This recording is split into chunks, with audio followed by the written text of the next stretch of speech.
नमस्कार, मी डॉक्टर दिलीप सातभाई। अर्थसंकल्प 2025 मध्ये आदरणीय अर्थमंत्री निर्मला सीतारामन यांनी अंदाजपत्रक घोषित करताना काही महत्त्वाच्या धोरणांमध्ये बदल केला आहे आणि या बदलाच्या संदर्भात इन्कम टॅक्स ॲक्टमध्ये जे काही महत्त्वाच्या तरतुदी वजावटीसाठी उपलब्ध होणार आहेत त्या संदर्भात आपण थोडी चर्चा करणार आहोत।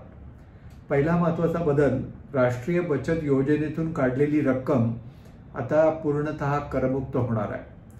आपल्याला कल्पना असेल की कलम 80 CCA अंतर्गत व्यक्ती किंवा हिंदू अविभक्त कुटुंब पद्धतीने इतर गोष्टींबरोबरच राष्ट्रीय बचत योजनेत म्हणजे नॅशनल सर्व्हिस स्कीममध्ये जमा केलेली कोणतीही रक्कम त्याच्या ढोबळ उत्पन्नातून वजावटीसाठी पूर्वी पात्र होती। त्याबरोबर अनेक करदात्यांनी या वजावटीचा फायदा घेतला होता। त्यानंतर 1 एप्रिल 1992 रोजी आणि त्यानंतर अशा सदर योजनेत जमा केलेल्या रकमेच्या संदर्भात कोणतीही उत्पन्नातून वजावट मिळणार नाही असे अर्थ मंत्रालयातर्फे स्पष्ट करण्यात आले होते। त्या दिवसापासून किंवा तेव्हापासून ही योजना निद्रावस्थेत गेली होती। 17/3/1989 रोजी जारी केलेल्या परिपत्रक क्रमांक 532 मध्ये असे म्हटले होते की ठेवीदाराच्या मृत्यूमुळे खाते बंद झाल्यानंतर पैसे काढल्यास कायदेशीर वारसांना मिळणाऱ्या रकमेवर प्राप्तिकर आकारला जाणार नव्हता। या परिपत्रकाच्या आधारावर अनेक करदात्यांनी प्राप्तिकर वाचवण्यासाठी राष्ट्रीय बचत योजनेमध्ये रक्कम गुंतवली होती। काहींनी तर या योजनेत पैसे भरून उत्पन्नातून वजावट देखील घेतली होती व मृत्यू पश्चात करावयाच्या नियोजनाअंतर्गत जी मुलाबाळांना रक्कम मनात द्यायची होती ती याद्वारे देण्याचे निश्चित केले होते, जेणेकरून या रकमेवर प्राप्तिकर लागणार नव्हता।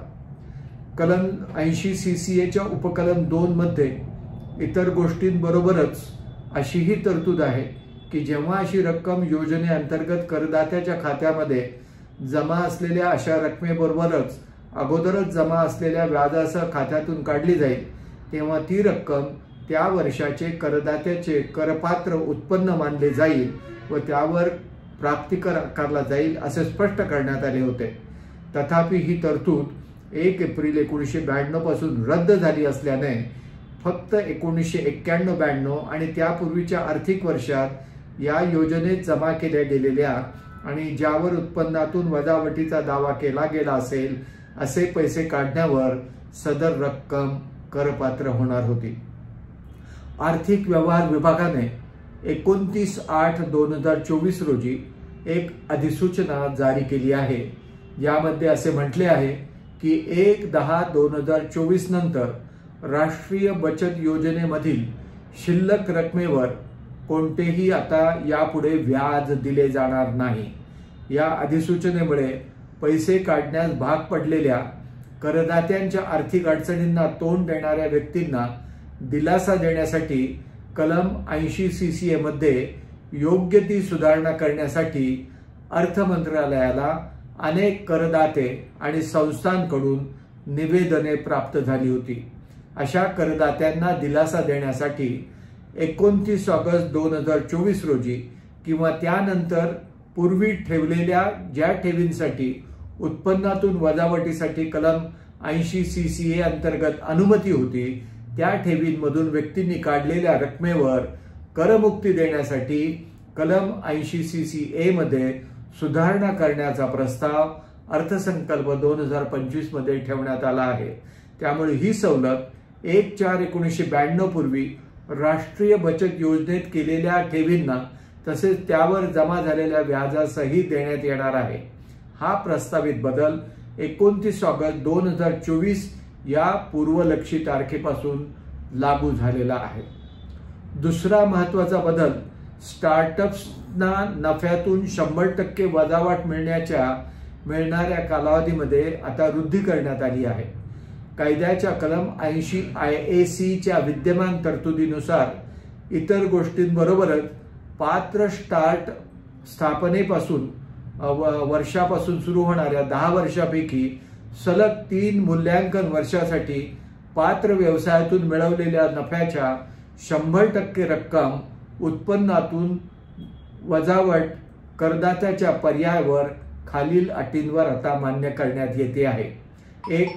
व्यवसायाची एकूण उलाढाल 100 कोटी रुपयांपेक्षा जास्त नसल्यास. ब. आंतर मंत्रालयीन प्रमाणन मंडळाकडून करदाता करीत असलेल्या पात्र व्यवसायाचे प्रमाणपत्र असल्यास. आणि क. करदात्याने 1 एप्रिल 2016 रोजी किंवा त्यानंतर परंतु 1 एप्रिल 2025 पूर्वी पात्र व्यवसाय सुरू केला असेल तर. अर्थसंकल्प 2025 मधच्या तरतुदीनुसार वरील कलमात आता सुधारणा करण्याचा प्रस्ताव आहे, जेणेकरून सदर स्टार्टअप्सना सदर लाभ आणखी 5 वर्षाच्या कालावधीसाठी वाढवता येणार आहे. म्हणजेच 1 एप्रिल 2016 रोजी आणि त्यानंतर परंतु 1 एप्रिल 2030 पूर्वी सुरू केलेल्या व्यवसायासाठी पात्र स्टार्टअप्सना सदर लाभ आता उपलब्ध असणार आहे.